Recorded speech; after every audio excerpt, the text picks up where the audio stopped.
I always say, anybody knows how the Twin Peaks Bob came about happening.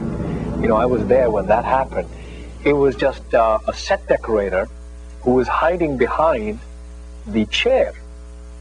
And, you know, we did our shot, and Sean was his name. Sean Doyle was the operator, and he said, no, it's not good for me, David. I saw Frank De Silva hiding behind the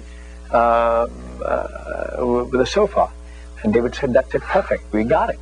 In matters of money, Deepak is never wrong. But in this case, Deepak is completely and totally wrong. And he's taught the story completely wrong. Frank Silva was the set decorator. And we were shooting in Laura Palmer's bedroom.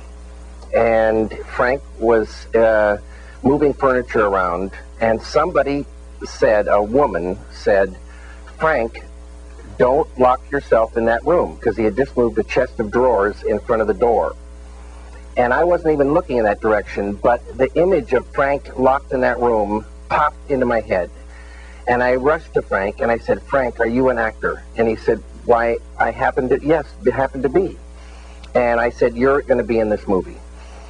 And he said, fantastic. And so I had Frank hide on one pan shot across Laura Palmer's bedroom, freeze down by the bars of the bed, and just be looking right at the camera. And we shot that. And I didn't know what I was going to use it for, no idea at all. We kept shooting in Laura Palmer's house, and that night we were shooting one of the last thing in the house. Mrs. Palmer's tormented on the couch, smoking a cigarette, and scenes are playing back in her head, and suddenly she sees something in her mind, holds upright, and screams. Sean Doyle, he got that right, and tilts up and captures the screen perfectly.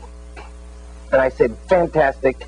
And Sean says, no, it's not fantastic. I said, Sean, what is the matter?